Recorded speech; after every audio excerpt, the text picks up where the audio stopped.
Praise the Lord. क्या आपको मेरी आवाज आ रही है पास्टर? जी, praise Lord. Praise the Lord. मैं तहे दिल से परमेश्वर को धन्यवाद देता हूं कि परमेश्वर ने दोबारा इस प्लेटफॉर्म पर मुझे लेकर आया पवित्र वचन को शेयर करने के लिए। बहन योशिता का धन्यवाद देता हूं, सभी समस्त टीम का, भाई अभिषेक का, और साथ ही जीसस कॉल प्लेटफॉर्म पर जितने भी पास्टर्स लोग हैं जो दिन और रात मेहनत कर रहे हैं, मैं उनका तहे दिल से धन्यवाद देता हूं कि आपने इस योग्य समझा और आपने आपका एक फोन हमारे हमारे लिए जितना आप उत्तेजित होते हैं उससे ज्यादा हम उत्तेजित रहते हैं इस बड़े प्लेटफॉर्म पर। क्योंकि जब मैं बहुत छोटा था उस दिन कॉल के जो जितने मीटिंग्स वगैरह होते थे, हम लोग बहुत ज्यादा वचनों से आशीषित हुए हैं। तो ये मेरा प्रिविलेज है और मैं परमेश्वर को धन्यवाद देता हूँ कि इस प्लेटफॉर्म पर परमेश्वर ने वचनों की सेवा के लिए हमें यहाँ पर लेकर आया।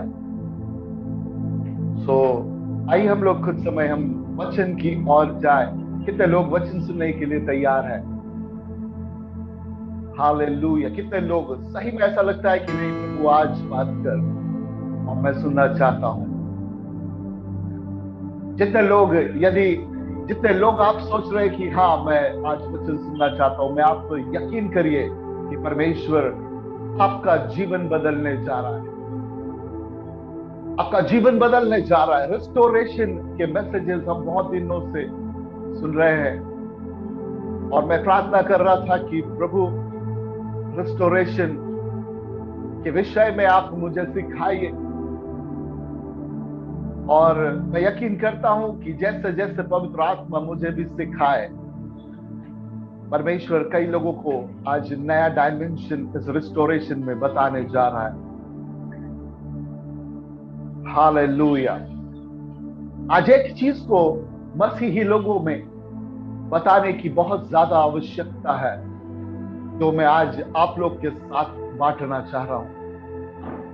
जितने भी मसीह मेरे भाई और मेरे बहन और मेरे जितने भी बुजुर्ग लोग हैं, एक विषय को लेकर जो मैं लेकर आज यहाँ पर आपके साथ वचनों को शेयर करना चाहता हूं, बहुत ही इंपॉर्टेंट चीज है जिसको बोला जाता है कि यदि इस बात को हम समझ जाए, हमारे मांगने के तरीके बदल जाएंगे। यदि इस बात को आज हम समझ जाए तो जिस तरह से हमारी प्रार्थना की शैली है, जितने हमारे रिक्वेस्ट है, वो बदल जाएंगे। और इसलिए मैं ये आपको आराम से मैं ये चीजें समझाना चाहता हूं। मेरे पास में 7 बजे तक का समय है और ये 40 मिनट में कोशिश करूंगा कि एक एक चीजें आप तक का लेकर आओ। और यदि मैं नहीं उस समय तक लेकर आ पाया तो जब भी मैं नेक्स्ट टाइम आऊं तो जरूर इसको आपको समझाना चाहूंगा। हम मानने में छोटे हो जाते हैं मेरे प्रियो। मैं कई बार देखता हूं मीटिंग्स में कि कई लोग इस चीज के लिए रिक्वेस्ट डालते हैं कि मेरा ये बीमार है तो इसको रिस्टोर होना चाहिए, चंगा हो जाना चाहिए। कई लोग ये बोलते हैं कि ये मेरा फाइनेंस का नुकसान हो चुका है, मास्टर जी प्रेयर करिए ताकि ये चीज रिस्टोर हो जाए। परंतु मैं आज वो रिस्टोरेशन की बात करना चाहता हूं जो आज शायद आपको एक नई चीज समझने में सहायता करे। 2 चीजों को लेकर आज मैं आपसे बात करना चाहता हूं कि सबसे पहले हमारी प्रार्थना होनी क्या चाहिए, क्या चीज का रिस्टोरेशन हमको एक्चुअली चाहिए। क्या हमको फिजिकल नीड्स की रिस्टोरेशन की ज्यादा जरूरतें हैं या कोई एक और भी ऐसी चीज है जिसकी ज्यादा जरूरत है? मैं आज इस टॉपिक पर आपसे शेयर करना चाहता हूं। एक छोटी सी स्टोरी के साथ मैं आगे बढ़ना चाहता हूं। एक राजा था और उसने अपने एरिया में यह अनाउंसमेंट करा कि मेरे भंडार में बहुत सारी चीजें ऐसी है जो मैं आप लोगों को दे देना चाहता हूं। और मैं चाहता हूं कि आज सभी को यह बता दिया जाए कि कल सुबह 7 बजे आपको भंडार में जाना है और जो भी चीज आपको दिखती है आपको उसके ऊपर हाथ रखना है और वो आपकी हो जाएंगी और आप उसको लेकर जाएंगे। पूरे गांव में, पूरे जगह, शहरों में यह अनाउंसमेंट हो गया, लोगों ने तैयारी कर ली और रात में लाइन लगाकर वहां पर खड़े हो गए क्योंकि सुबह दरवाजा खुलने पर था।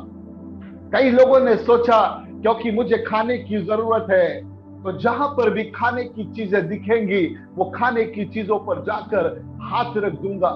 किसी को पैसे की जरूरत थी और उसके दिमाग में वही चीज चल रहा था कि जहां पर भी वहां सोना दिखे या जो भी बहुमूल्य चीजें दिखे उस पर जाकर मैं हाथ रख दूंगा और वो मेरी हो जाएंगी।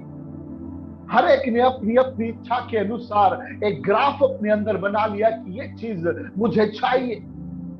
और जैसे ही सुबह हुई अफरा तफरी मच गई। दरवाजा खुलते ही सब जन इतने धूम से अंदर घुसे और बस अपनी चीजों को ढूंढने लगे और उसके ऊपर हाथ रख रख कर वो चीजें लेकर जा रहे।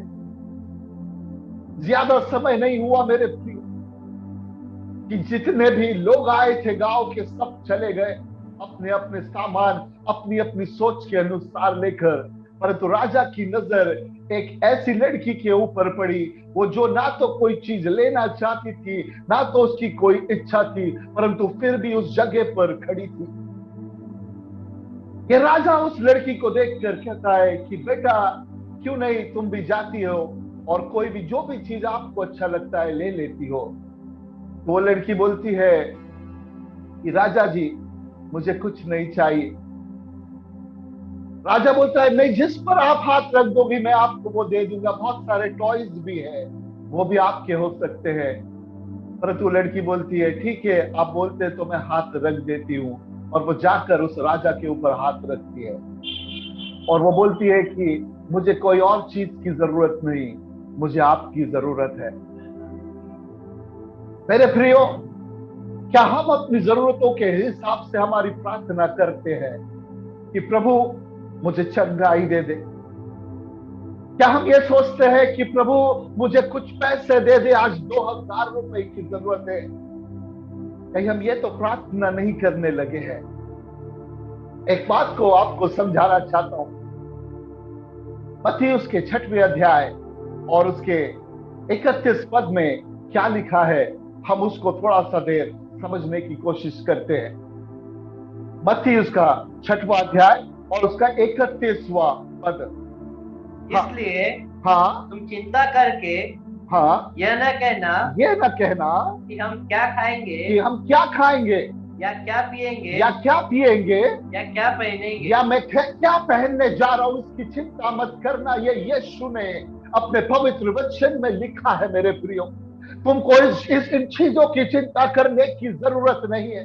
यदि आज आपके पास में रात में खाने के लिए कुछ नहीं है, यदि आपके पास में खर्च करने के लिए पैसे नहीं है आज रात के लिए, यदि आपको कल क्या पहनने जा रहे हैं उसका पूरा प्रबंध नहीं है, हमसे यीशु कहता है इसकी चिंता मत करना। तो परमेश्वर यदि कहता है कि इन बातों की चिंता मत करना, तो हमको चिंता किस चीज की करना है, हमको प्रार्थना किस चीज के लिए करना है, आज ये समझना बहुत ज्यादा इंपॉर्टेंट हो जाता है। यदि परमेश्वर कहता है कि खाने की चिंता ना करो, पहनने की चिंता ना करो, ये सब चीजें कि तुम्हारे लिए कोई काम की नहीं, तो फिर हमारे लिए काम की चीजें होती क्या है? प्रभु आज हमें बता दीजिए। कई लोग ने जैसे ही यीशु ने ये चीज बोला होगा, कई लोग सोच रहे होंगे फिर कैसा होगा हमारा। मैं आपको बताना चाहता हूं, इस कोरोना काल में भी कई लोगों ने यही क्वेश्चन करके अपनी आधी से ज्यादा जिंदगी जो स्पिरिचुअल लाइफ में थी छोड़ दी और कहा कि ऐसा नहीं हो पाएगा, मेरा परिवार ऐसा नहीं चल पाएगा। परंतु मैं प्रभु को धन्यवाद देता हूं कि आज भी 120 लोग वचन के पीछे चल रहे हैं। मत्ती 6:33 में यीशु ने इस बात के विषय में पूरी जानकारी दी। जब हम मत्ती के 6वें अध्याय और 33वें पद को पढ़ते हैं, सुनिए मेरे भाइयों और मेरे बहनों, वहां पर वचन क्या कहता है, बड़ी एकदम बारीकाई से उन वचनों को समझे। इसलिए पहले तुम परमेश्वर के राज्य पहले तुम चंगाई के लिए नहीं, परंतु पहले तुम और कोई दूसरी चीजों के लिए नहीं, परंतु वचन कहता है कि किस चीज की खोज में रहो। पहले तुम परमेश्वर के राज्य उसके राज्य को और उसके धर्म की खोज करो, और उसके धर्म की खोज करो, तो ये सब वस्तुएं भी। आज आपको क्या चाहिए? यहाँ पर लिखा ये सब वस्तुएं, यहाँ पर कोई लिस्ट नहीं दिया गया। ये चंगाई एक चीज हो सकती है आपके लिए, परंतु मैं चंगाई के पीछे नहीं, मैं कोई और दूसरे फाइनेंशियल ब्रेक थ्रू के पीछे नहीं, परंतु मैं राज्य और धर्म की खोज करना चाहिए। ये यीशु हमें सिखाता है मेरे प्रियो। हमें किसी और चीज को ढूंढने की जरूरत नहीं पड़ेगी, केवल दो चीज, और वो है उसके राज्य की खोज और उसके धर्म की खोज को यदि हम करने लग जाए। और वहां पर उसके आगे क्या लिखा है? ये सब वस्तुएं भी तुम्हें मिल जाएगी। तो ये जो सभी चीजें आपकी रिक्वेस्ट है, ये सभी चीजें आपको ऐसा नहीं लिखा है कि मिल सकती है, ऐसा नहीं लिखे मैं सोच सकता हूं कि दूं या नहीं दूं, परंतु मेरे प्रियो ये एक ब्लैंक चेक यीशु ने दिया और उसने कहा यदि तुमने उस राज्य की खोज किया और उसके धर्म की खोज कर लिया, तो ये सभी चीजें, लेट इट बी एनीथिंग, चाहे परिस्थिति कैसी भी क्यों ना हो, वो सभी चीजें वो परमेश्वर कहता है कि दे दी जाएगी। मैं कहीं से आवाज सुन लू, हालेलुया, मुझे किसी भी बात की कमी नहीं है। हालेलुया। कितने लोग समझ रहे हैं मैं क्या कहना चाहता हूं? उसके राज्य की खोज करें मेरे प्रिय, और ये सभी चीजें, लेट इट बी एनीथिंग, सभी चीजें दी जाएंगी, चाहे कोई भी क्यों ना हो। हालेलुया। सुनिए, बाइबल में जितने भी हीरोज लोग हैं, इन्होंने इस चीजों को कैसे टैकल किया। कुछ समय में, मेरा विषय ये नहीं है, परंतु मैं कुछ समय में इस चीज को बताना चाहता हूं ताकि मैं अपने विषय के ऊपर जा सकूं। यदि आप अपने लाइफ में, यदि आप अपने परिवार में उसकी शांति और भरपूरी के साथ शांति देखना चाहते हैं, आपको डॉक्टर्स नहीं दे सकते, आपके पास्टर्स नहीं दे सकते, आपके लीडर्स नहीं दे सकते हैं, परंतु एक वचन है, और वो हमको भजन संहिता उसके 16वें अध्याय और 11वें पद में हम उसको पढ़ते हैं, जहां पर ऐसा लिखा है, तेरे निकट आनंद की भरपूरी है। किसके निकट में? उस परमेश्वर की जब निकट में हम चले जाते हैं, तब हम उसकी आनंद की भरपूरी से भर जाते हैं मेरे प्रियो। जब हम उसके उपस्थिति में रहते हैं, तब उसके दाहिने हाथ में जो सुख है, जिसके लिए हम यहाँ पर बैठे, सभी सुख हमारे लाइफ में, हमारे परिवार में आ जाए, वो बोलता है कि सर्वदा के लिए है। किस चीज के लिए हम प्रार्थना करना चाहिए? यदि आपको चंगाई चाहिए, मैं आपको एक बात बताना चाहता हूं, उसकी उपस्थिति में जाइए। यदि आपको फाइनेंशियल ब्रेक थ्रू चाहिए, उसकी उपस्थिति में जाइए प्रियो। और जैसे ही आपने उसकी उपस्थिति को पा लिया, शैतान की कोई भी सिस्टम आपको रोक नहीं सकती है मेरे प्रियो। शैतान के कोई भी सिस्टम लिखे हो आपको रोक नहीं सकेंगे आपके रिस्टोरेशन के लिए। जितनी भी चीजें गई, वो सभी चीजें डबल मेजर में आपके पास आएंगी। केवल एक ही कंडीशन है, उसकी उपस्थिति में। उसके राज्य की खोज हम जब करते हैं और उसकी उपस्थिति में हम चले जाते हैं, सभी चीजें रिस्टोर होना शुरू हो जाएंगी। मेरे प्रियो, एक बात समझाना चाहता हूं, शैतान भी इसी एजेंडे पर काम करता है कि आपको पहले ये ना समझाए कि आपको प्रार्थना क्या करना है, किस चीजों के लिए प्रार्थना करना है। यहीं पर आकर वो घुमाना शुरू करता है। आप कौन है? आज मैं आपको बताना चाहता हूं, हु आर यू? आप कौन है और मैं कौन हूं, मैं आपको कुछ समय में समझाना चाहता हूं। हम और आप साधारण नहीं है मेरे प्रियो। हम और आप साधारण नहीं है। यदि यहाँ पर बैठे मेरे भाई और मेरी बहन, यदि आपको ऐसा लग रहा है कि आप वैल्यूएबल नहीं है, मैं आपको बताना चाहता हूं, यदि इस पृथ्वी पर अकेले भी आप होते तो भी वो मेरा पिता आपने एक लौते पुत्र को आपके लिए इस पृथ्वी पर भेजता। आप इतने ज्यादा वैल्यूएबल हैं। यदि आप अकेले भी पाए जाते इस पृथ्वी पर और आपको बचाना होता उस पिता को, तो भी वो यीशु को आप ही के लिए भेजता और वो बोलता कि मैं इससे प्यार करता हूं। आप इतने ज्यादा वैल्यूएबल हैं। बस हम कौन है ये आज समझ जाए, और यदि हम समझ जाए कि हम कौन है, हमारी प्रार्थना आज बदलने जा रही है। सबसे पहले मैं कुछ कैरेक्टर्स के विषय में आपको बताना चाहूंगा, इससे पहले कि हम और आगे बढ़े। आज मेरे पास में अभी और भी आधा घंटा है और मैं बिल्कुल अपने पूरे मैसेज को आप तक पहुंचाने की कोशिश करूंगा। क्या आपको ऐसा लगता है कि नोहा के लाइफ में क्या चैलेंजेस नहीं आए होंगे? आप, मुझे पता है कई लोग रिक्वेस्ट डाल रहे हैं प्रेयर के लिए, मैं इसलिए आपको समझाना चाहता हूं। क्या नोहा के लाइफ में चैलेंजेस नहीं आए होंगे? क्या शैतान का सिस्टम हमेशा नोहा के अगेंस्ट में खड़ा हुआ था? 120 साल में, 120 साल पहले परमेश्वर ने नोहा को बोला कि जहाज बना, और वो जहाज बनाए जा रहा, बड़े ही फेथफुल तरीके से वो काम करे जा रहा है। यहां पर बैठे कई लोग बड़े ही फेथफुल तरीके से हम चर्च जा रहे हैं, प्रार्थना कर रहे हैं, हर बातों में परमेश्वर को हम आगे कर रहे हैं। हमारी भी लाइफ बिल्कुल नोहा के जैसी है। उस नोहा के पास में भी वो सिस्टम आकर कई बार बोलता होगा, नोहा 100 साल होने को आ गए, 50 साल होने को आ गए, बरसात कहां है? इतने सालों से मेरे बाप दादाओं ने बोला था कि नोहा अंकल एक बड़ा जहाज बना रहे हैं, बहुत बरसात आने वाली है। अब तो 60 साल भी हो गए, वो जो दादा थे वो भी मर गए।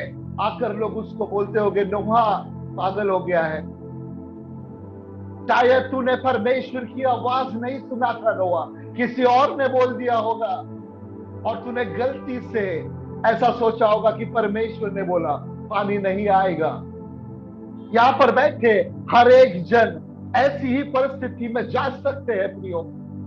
हो सकता है कि कोरोना में आपने अपने कई लोगों को खो दिया हो, आपने अपने फाइनेंस को खो दिया हो सकता है कि कई लोग आकर आपको कह रहे होंगे, बड़ा धर्मी था तू, तो रोज प्रार्थना कर रहा था, क्या हुआ? कहां है तेरा परमेश्वर जो तेरी सहायता करने वाला था? और हमारी ये जो सिस्टम है, हमारी मजाक उड़ाते होंगे। तुम तो कह रहे थे कि तुम प्रार्थना करते हैं तो परमेश्वर चंगा करता है, अपने घर में बीमारों को तो चंगा नहीं कर सके, शायद ऐसा बोलते होंगे। नोहा की परिस्थिति तो उसके परिवार से भी, वो जो ताने आए होंगे उसके परिवार से, वो भी सहना पड़ा हुआ था। परंतु मेरे प्रियो, यदि आप ऐसी परिस्थिति से जा रहे हैं, आप भी एक नई हिस्ट्री लिखने जा रहे हैं। जैसा आज हम नोहा की स्टोरी सुनते हैं, आने वाले समय में कई बड़े प्रचारक आपकी स्टोरी अपने चर्चेस में बताने जा रहे हैं। केवल एक ही चीज है, विश्वास रखिए, चाहे परिस्थिति कैसी भी क्यों ना हो, विश्वास रखिए। आपको क्या लगता है कि अब्राहम की लाइफ बहुत ही अच्छी थी क्या? उसने अपने परिवार को छोड़ा, अपने गांव को छोड़ा, और सोचिए कि कई साल हो गए उसको बच्चे नहीं। क्या कहीं ऐसा तो नहीं कि उसके साथ में लूत भी उसको पूछता होगा, तू तो बोल रहा था कि ब्लेस होने जा रहा है, बच्चे तो तुझे भी नहीं है। परंतु फिर भी अब्राहम विश्वास योग्य बना रहा। आज यदि आप मेरी आवाज सुन रहे हैं, आप ऐसी पीड़ाओं में जा रहे हैं और फिर भी आप विश्वास कर रहे हैं, एक नई स्टोरी वो परमेश्वर आपके नाम के लिए लिखने जा रहा है, यीशु के नाम से। आप एक नया उदाहरण लेकर अपने जगह पर खड़े हो रहे हैं यीशु के नाम से। यूसुफ की लाइफ में भी ऐसा ही था मेरे प्रियो। उसने परमेश्वर की बातों को एक स्वप्नों में देखा, और जब वो बोलने जा रहा था किसी ने भी विश्वास नहीं किया, किसी और ने विश्वास नहीं किया होता तो मैं समझ भी सकता था, परंतु उसके परिवार के लोगों ने कहा आपको भी तो, आपके भी साथ तो ऐसी परिस्थिति नहीं आ रही कि आपके परिवार आपको बोलते हैं तुझसे कुछ नहीं हो सकता है, बहुत हो गया है प्रार्थना करना, परमेश्वर तेरी प्रार्थनाओं का उत्तर नहीं देगा। क्या आप भी ये सुन रहे हैं? मेरे प्रियो, बड़े गौर से समझिए इस बात को। ये शैतान के सिस्टम से आपको ऊपर आना पड़ेगा, और अब आपको ये समझना पड़ेगा कि ये हमारे अगेंस्ट में आते क्यों है, ये नेगेटिव थॉट्स मेरे लाइफ में आते क्यों है। मैं आपको एक चीज बताना चाहता हूं, एक ही वजह से, क्योंकि परमेश्वर आपको प्रमोट करना चाहता है, एक नए लेवल पर लेकर जाना चाहता है। जब आपको चारों तरफ से आपको नेगेटिव चीजें आपके लाइफ में न सुनाई आने पाए, तो आप समझ जाइए यदि आपने उसके राज्य की खोज करे है, यदि आपने उसको एकदम धर्मी के जीवन जी रहे, आपको खुद पता है। परमेश्वर से पूछने से पहले आप अपने आईने में जाकर पूछ सकते हैं, क्या आज मैंने प्रभु आपसे बातें किया है? क्या मैंने आपके वचनों को आदर दिया है? क्या मैंने समय बिताया है? और यदि आप ऐसा लाइफ जी रहे, मेरी यकीन करिए प्रभु का दास होने के नाते आप एक नए लेवल पर यीशु मसीह के नाम से जा रहे हैं। रिस्टोरेशन किस चीज का होना चाहिए? आज का मैसेज यहीं पर है मेरे प्रिय। किस चीज का रिस्टोरेशन चाहते हैं? सबसे पहले आप कौन है ये समझना चाहिए। Who I am, आप कौन है? अपने आप से आज पूछिए कि मैं कौन हूं, मैं कौन हूं। यदि आप साधारण से कोई होते तो मैं तो छोड़ देता हूं, मैं आपसे बात भी नहीं करता, परंतु मैं आपको बताऊं आप कौन है। आप साधारण नहीं है, आप एम्बेसडर है, आप राजदूत है। और रोमन्स के 8वें अध्याय और उसके 15वें वचन के अनुसार आप कोई और नहीं परंतु परमेश्वर की संतान है। यह आपकी आइडेंटिटी है। आपके नाम के आगे एक चीज लगाया जा रहा है और वो है you are son of God. आप परमेश्वर के पुत्र हैं। और जब हम परमेश्वर के पुत्र बन जाते हैं तब हम क्या करना चाहिए? आज यहां से हम शुरुआत करते हैं। हमारी सोच और विचार क्या होना चाहिए? हम कैसे वॉक करेंगे स्पिरिचुअल लाइफ में? हम फाइनेंशियल लाइफ में कैसे आगे बढ़ेंगे? आज ये समझने की जरूरत है मेरे प्रियो।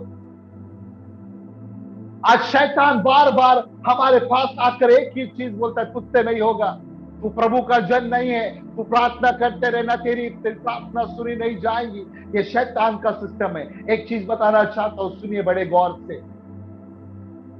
सबसे पहला टेस्ट, सबसे पहला बार जो शैतान का सिस्टम ने यीशु को अटैक करने का सोचा तो एक ही चीज को लेकर आया। मैं आपको चाहूंगा कि वो उस वचन को निकाल कर पढ़े, मत्ती उसका 4वां अध्याय। सबसे पहला अटैक एक ही जगह पर शैतान अपने सिस्टम के साथ करता है और वो है आप कौन है। आपको कंफ्यूजन में डालना चाहेगा। सुनिए उसका 3रा पद क्या कहता है, मत्ती उसका 4वां अध्याय और 3रा पद। तब परखने वाले ने पास आकर उससे कहा, उसके पास, यीशु के पास आकर उससे कहा, यदि तू परमेश्वर का पुत्र है, यदि तू परमेश्वर का पुत्र है तो कह दे ये पत्थर रोटियां बन जाए। सुनिए यीशु वहां पर हंसता होगा और यीशु बोलता होगा तू मेरे आइडेंटिटी के ऊपर एक क्वेश्चन मार्क डाल रहा है। जिस समय वो बादलों से आवाज आई थी वहां पर यूहन्ना के साथ में उसके चेलों ने सुना। जहां पर वो आवाज आई थी वो जहां पे जितने भी लोग थे उसने सुना। यहां तक कि तूने भी आवाज से सुना कि मैं कौन हूं। मेरे आइडेंटिटी के ऊपर प्रश्न ना लेकर आ, क्योंकि मैं कोई साधारण सा व्यक्ति नहीं हूं। और परमेश्वर ने बादलों से आवाज देकर कहा कि मैं उसका प्रिय पुत्र हूं। मुझे अपनी आइडेंटिटी बताने के लिए मुझे जरूरत नहीं है।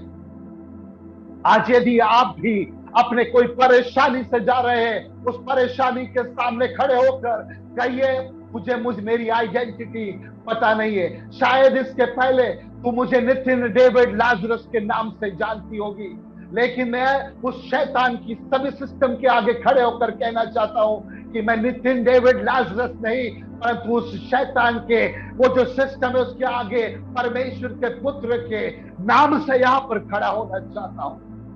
कौन सी ताकतें हैं अपने आइडेंटिटी के ऊपर थोड़ा सा भी उसके साथ में समझौता ना करें मेरे प्रिय। आप साधारण से लोग नहीं हैं, हम साधारण से लोग नहीं हैं। शैतान बार बार आकर हमारे आइडेंटिटी के ऊपर वो जो हमले कर रहा है और हम जाकर सरेंडर कर देते हैं। यदि आज रात में किसी ने यह निर्णय लिया कि मैं अपने आइडेंटिटी के साथ कोई समझौता नहीं करूंगा, देख मैं आपको एक प्रभु का दास होने के नाते आपको एक बात बताना चाहता हूं, शैतान की सभी सिस्टम फेल हो जाएंगे। दाऊद ने जब समझा कि मेरी आइडेंटिटी क्या है, शैतान कुछ नहीं कर सकता है। जैसे ही उसने अपने आप को समझा कि मैं मेरे नाम से नहीं आना चाहता हूं, अब मेरी आइडेंटिटी कुछ और है, शैतान को वहां से निकलना पड़ा। आपके भी लाइफ से यदि आज आप अपने आइडेंटिटी को लेकर प्रार्थना करना शुरू करेंगे, मुझे चंगाई की जरूरत नहीं है, परंतु मेरे पिता, मैं चाहता हूं कि वो बेटे होने का पूरा पूरा हक यीशु के नाम से मेरे साथ आने पाए। यीशु ने जैसे कार्य किया वही चीज मैं करने पाऊं। मैं नहीं कहता हूं प्रभु, परंतु आपका वचन कहता है कि जितने भी आत्मा के चलाए चलते हैं वो आपकी संतान है, और इसलिए आपने बोला है आप ये करिए। हालेलुया। कितने लोगों को समझ रहा है मैं क्या कहना चाहता हूं? आज कई लोग एक छोटी सी चीज के लिए इस आइडेंटिटी को छोड़ देते हैं मेरे प्रियो। शिमशोन ने इतनी बड़ी आइडेंटिटी केवल छोटी सी लस्ट के लिए छोड़ दिया। कई लोग एक छोटे से पैसे के लिए उस आइडेंटिटी को छोड़ देते। आप सोचिए कि यदि मैं राजाओं के राजा का बेटा हूं, 100 रुपए ले सकता हूं क्या? मेरे लिए वो चीजें नहीं है। यदि मैं उस परमेश्वर का पुत्र हूं, जस्ट बिहेव लाइक दैट, उसके जैसा चलिए। यदि आप वीक है तो परमेश्वर का वचन कहता है कि आप अपने मुंह से कहिए कि दैट आई एम स्ट्रॉन्ग। मुझे किसी चीजों की जरूरत नहीं, बस पिता मैं आपकी उपस्थिति में रहना चाहता हूं। हालेलुया। कितने लोगों को वचन समझ रहा है? मेरा वचन यदि आपको समझ रहे हैं, आप उसमें या तो आमीन टाइप कर सकते हैं। यदि नहीं समझ रहा है, मैं और थोड़ा सा नीचे जाकर समझाने की कोशिश करूंगा। अपनी आइडेंटिटी के साथ में कभी भी कॉम्प्रोमाइज मत करिए मेरे प्रिय, कभी भी कॉम्प्रोमाइज मत करिए। हम लोग एक चुनी हुई प्रजा है, हम लोग एक चुनी हुई प्रजा है। ये जो आइडेंटिटी किसी और ने नहीं, परमेश्वर पिता ने हमें दी है। कई लोग बहुत छोटी सी चीजों के लिए बेच देते हैं। चंगाई नहीं हो रही है, चंगाई नहीं हो रही, कई ऐसे जगह जाएंगे और चंगाई ले लेंगे जिससे प्रभु परमेश्वर पिता की ग्लोरी नहीं होती। थोड़े से चीजों के लिए एक दिन नहीं खाएंगे चलेगा प्रभु, परंतु मैं आपको नहीं छोड़ना चाहता। ऐसे कहने वाले लोगों की आज जरूरत है। आज नए कपड़े नहीं पहनूंगा प्रभु, परंतु आपकी उपस्थिति से बाहर नहीं जाना चाहता हूं, क्योंकि मुझे पता है आनंद की भरपूरी यहीं पर है। Hallelujah, hallelujah. कितने लोग समझ रहे हैं कि वचन क्या कहना चाहता है? कितने लोग समझ रहे हैं कि आपकी आइडेंटिटी क्या है? चलिए जल्दी से बताइए, आपकी आइडेंटिटी क्या है? क्या आप अपनी आइडेंटिटी लेके I am a pastor, I am a profit, या मैं चर्च का एल्डर हूं, ये लेकर अगर आप आगे जाएंगे कहीं पर नहीं टिक पाएंगे। परंतु यदि आपकी आइडेंटिटी ये हो जाए that I am sun of God, मैं परमेश्वर का पुत्र हूं और अब मैं आत्मा के चलाए चलूंगा। मैं बताना चाहता हूं हर एक चीजें चंगाई आपके लिए दे दी जाएंगी, आप जहां पर प्रार्थना करेंगे चंगाई परमेश्वर कर देगा। जस्ट बिकॉज एक ही रीजन से, क्योंकि वो पिता बहुत ही फेथफुल। एक ही वचन मैं आपको बताना चाहता हूं, पहला थेसलोनियन उसका 5वां अध्याय 24वां पद।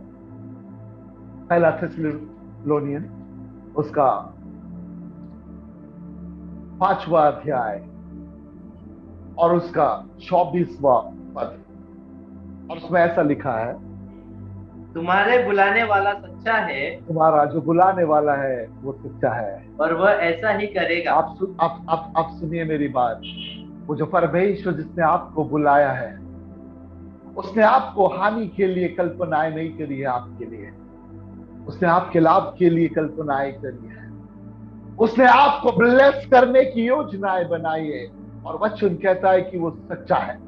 वो मनुष्य नहीं है कि एक बार बोला था कि मैं योशी मैं तुझे ब्लेस कर दूंगा, और वो बोलेगा कि नहीं नहीं अब मैं अपना मन बदल देता हूं।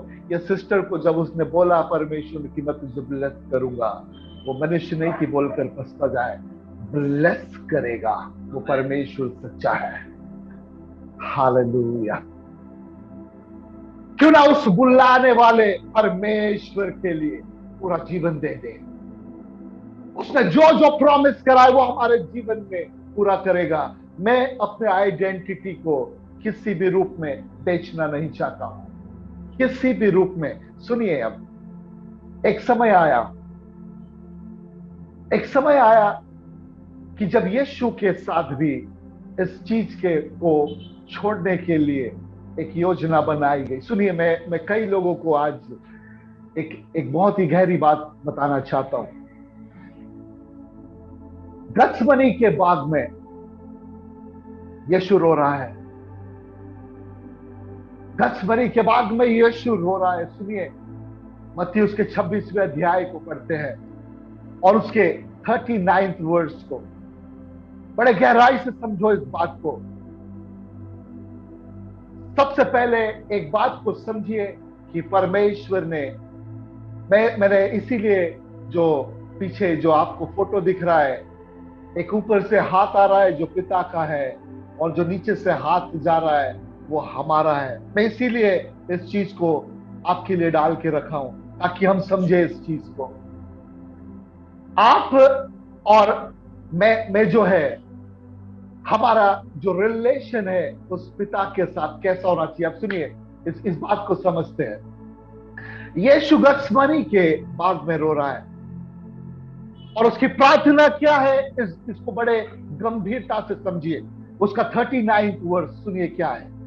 फिर वह थोड़ा और आगे बढ़कर, और वो यीशु थोड़ा सा और आगे बढ़कर मुंह के बल गिरा और ये प्रार्थना किया, हे मेरे पिता। सुनिए, प्रार्थना क्या थी, सुन लीजिए मेरी बात बड़े गौर से।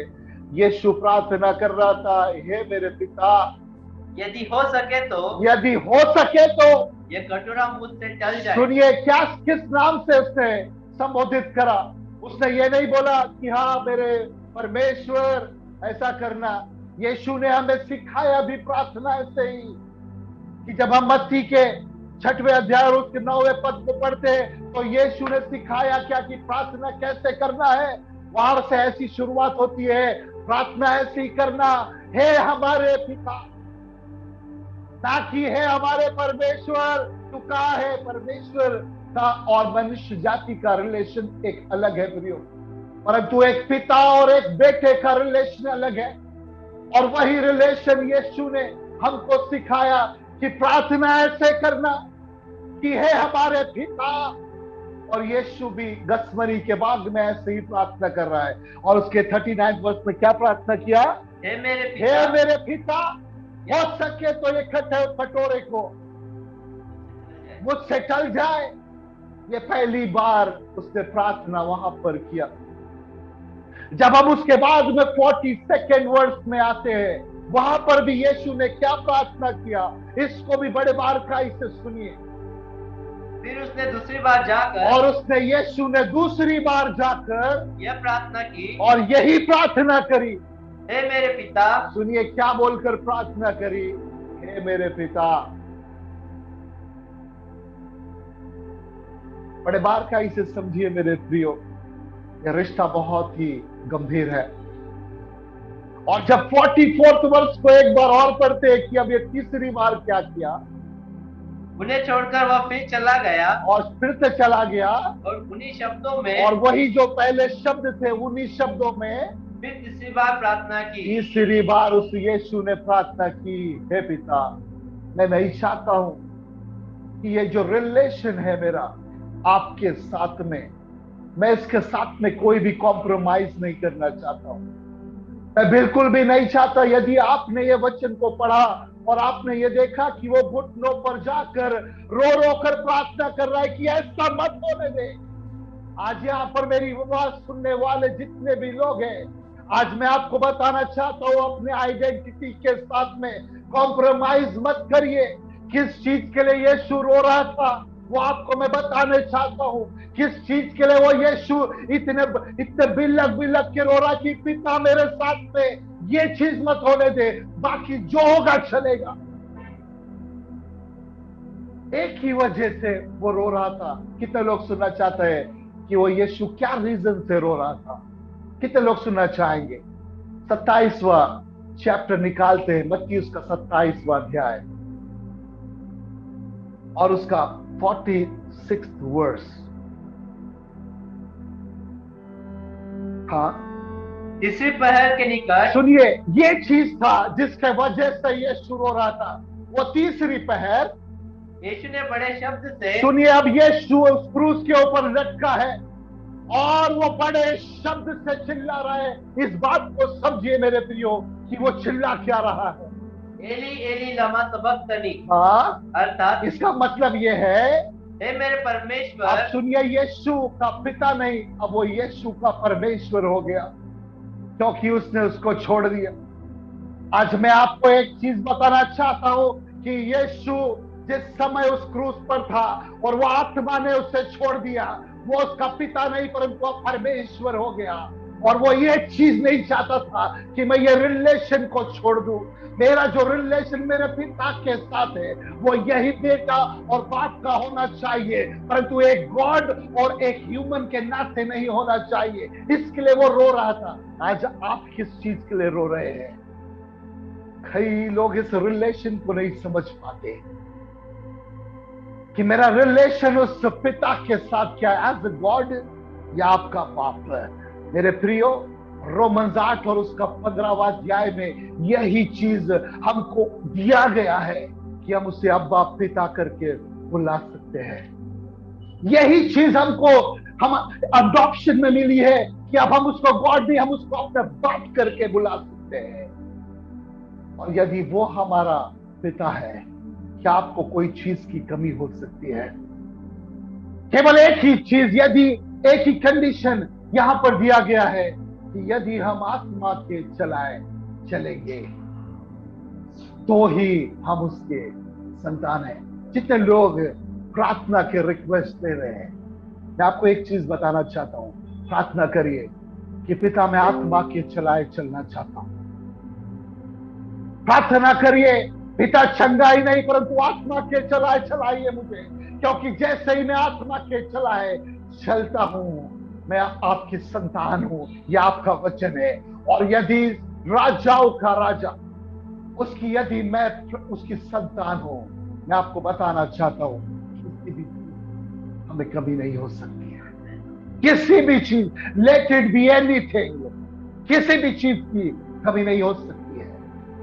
आज रिस्टोरेशन चाहते हैं, इस हाथ को थामिए। यदि आप आज आपके लाइफ का रिस्टोरेशन चाहते हैं, अपने आप को आत्मा के चलने वाला बना दीजिए। और ये जो जितने भी रिस्टोरेशन है, अपने आप आपके लिए दे दी जाएगी। अपने आप ये आपको फॉलो करने लगेंगे। ये परमेश्वर का वचन है। आपको चंगाई के लिए प्रार्थना की रिक्वेस्ट देने की जरूरत नहीं पड़ेगी, परंतु आप जैसे ही उस प्रेयर के रूम में जाएंगे और कहेंगे पिता आपका बेटा आपकी बेटी आ गई है और आज मुझे ये चाहिए। मेरे प्रिय, वचन कहता है कि हम दुष्ट होने के बावजूद अपने बेटों को अच्छी वस्तु देते हैं, तो वो धर्मी पिता क्या वो हमें जो प्रार्थना करने वाले लोग हैं और उसकी संतान है, क्या वो चीजें आपकी प्रार्थनाओं के उत्तर नहीं देगा? देगा, क्योंकि उसकी यही इच्छा है कि मैं अपने बेटे की और अपनी बेटी की प्रार्थनाओं के उत्तर दूं। एक रिलेशन को समझिए मेरे प्रियो, जहां पर वो उड़ाऊ पुत्र, एक वचन को निकालते हैं, उड़ाऊ पुत्र ने, लूक उसका 15वां अध्याय और 18वां पद को निकालते, मैं बस समाप्त करना चाहूंगा, 4 मिनट बचे हैं। लूक उसका 15वां अध्याय और उसके 18वां पद क्या कहता है? सुनिए। मैं अब उठकर, अब वो जो पुत्र था, उसने सब चीजें गवा दिया, अपने पैसे, अपनी सभी चीजें गवा दिया। हो सकता है कि आपने भी सभी चीजें गवा दिया हो और अब आप सोच रहे हैं क्या करना चाहिए। हाँ, उसने उठकर अपने पिता के पास जाऊंगा। वो अब अपने मन में ही सोचने लगा कि मैं अपने पिता के पास जाऊंगा। सुनिए, वो कहां पर जाना चाह रहा था? पिता के पास जाना चाह रहा था। और उससे कहूंगा मेरे पिता से कहूंगा कि पिताजी, मेरे पिताजी, मैंने स्वर्ग के विरुद्ध में और तेरी दृष्टि में पाप और किया है। आपके भी दृष्टि में पाप किया हूं। और 19वां पद, अब इस योग्य नहीं रहा। और अब मैं इस योग्य भी नहीं रहा। हो सकता है आपकी कंडीशन यह है कि आपने अपनी आइडेंटिटी खो दिया हो और आपके पास में कोई रास्ते नहीं हो। आप सोच रहे होगी कि हाँ, हो सकता है कि अब मैं अपने पिता के पास जाऊं तो मेरी परिस्थिति बदल सकती है, परंतु वो मुझे एक्सेप्ट करेगा क्या? इसलिए उस पुत्र ने क्या सोचा? 19वां पद, अब इस योग्य नहीं रहा। अब मैं तो इस योग्य नहीं रहा, मैंने तो बहुत सारे गलत काम कर दिया, कि तेरा पुत्र कहलाऊं। अब मुझे नहीं लगता कि वो पुत्र करके मुझे स्वीकार करेगा।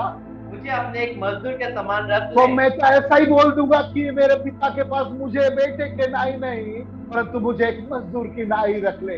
यदि आपकी ये भी इच्छा है, यदि आप सोच रहे कि अब मैं वापस जाता हूं और आपके मन में आप सोच रहे कि मैं पिता के पास जाके बोलूंगा, एक छोटा सा दास बना देना मुझे, एक छोटे से जगह पर रख देना मुझे, मैं तैयार हूं पिता।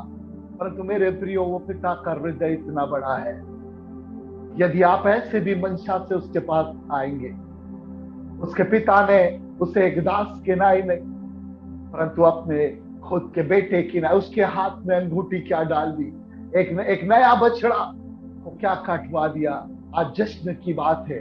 यदि आज या मेरी बातें सुनने वाले कोई एक भी व्यक्ति आज सोचता है कि मैं तो शायद वहां से वापस नहीं आ पाऊंगा, यदि आपको ऐसा लग रहा हो कि शायद वो पिता मुझे वापस से ले भी पाएगा कि नहीं, मैं आपको एक गुड न्यूज बताना चाहता हूं कि वो पिता आपके लिए वेट कर रहा है।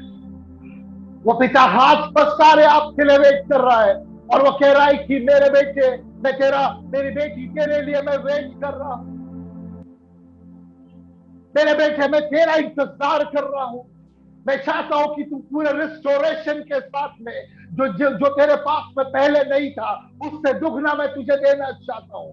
बस मैं चाहता हूं कि तू लौट आ। कितने लोग लौटना चाहिए? कितने लोग आज ये कहना चाहेंगे कि पिता, मैं अपने कदम आपकी ओर दोबारा लेकर आता हूं। मैं अब छोटा सा दास की नाई नहीं, परंतु पिता, जब मैं वापस आऊं, एक डबल अभिषेक के साथ आना चाहता हूं। हो सकता है मिनिस्ट्री में हमने नीचे की ओर देखा, गिरावट देखा, परंतु ये कहने वाला कोई है यहाँ पर कि पिता, अब आज रात में दोबारा मुझे और फाइनेंस का रिस्टोरेशन नहीं, मुझे मेरे हेल्थ के रिस्टोरेशन नहीं, परंतु पिता, ये रिलेशन का रिस्टोरेशन को मैं मांगता हूं। आज दोबारा मुझे अपने बेटे की नाई ग्रहण करिए, क्योंकि मुझे पता है कि जब मैं आपकी उपस्थिति में आ जाऊंगा, सभी चीजें मेरे लिए आप देने वाले हैं। कितने लोग यकीन करते हैं? कितने लोग यकीन करते हैं कि प्रभु ऐसा करेगा? आपके लिए वो हाथ फैलाए वेट कर रहा है, आपके रिक्वेस्ट को वो पूरा करने के लिए वो कहता है कि बेटा मांग। क्राइटेरिया एक ही है मेरे प्रियो, क्या हम वाकई में आत्मा के चल रहे हैं? यदि नहीं चल रहे, मैं आपके साथ में प्रार्थना करना चाहूंगा। आइए हम लोग अपनी आंखों को बंद करें और उस पिता से कहे, पिता, एक बेटे की नाई आपके पास आता हूं।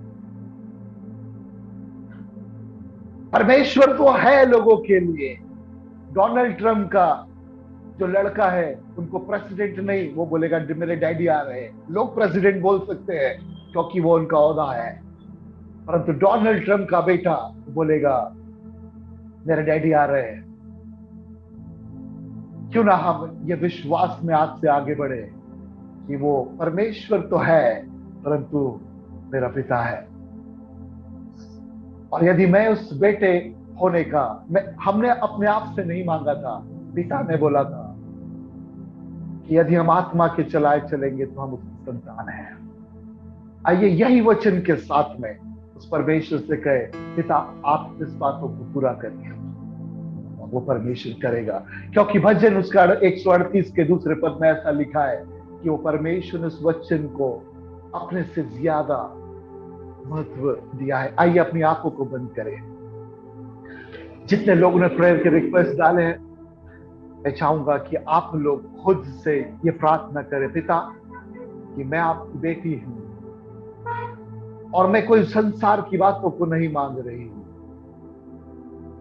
एक बेटी होने का हक अपने पिता से मैं मांगना चाहती हूँ कि पिता मेरे परिवार का रिस्टोरेशन करिए। आपकी बेटी हूं, मेरा परिवार आपकी सेवा में जाने पाए, और मैं यकीन करता हूं कि परमेश्वर आपकी लाइफ को रिस्टोर करेगा। आइए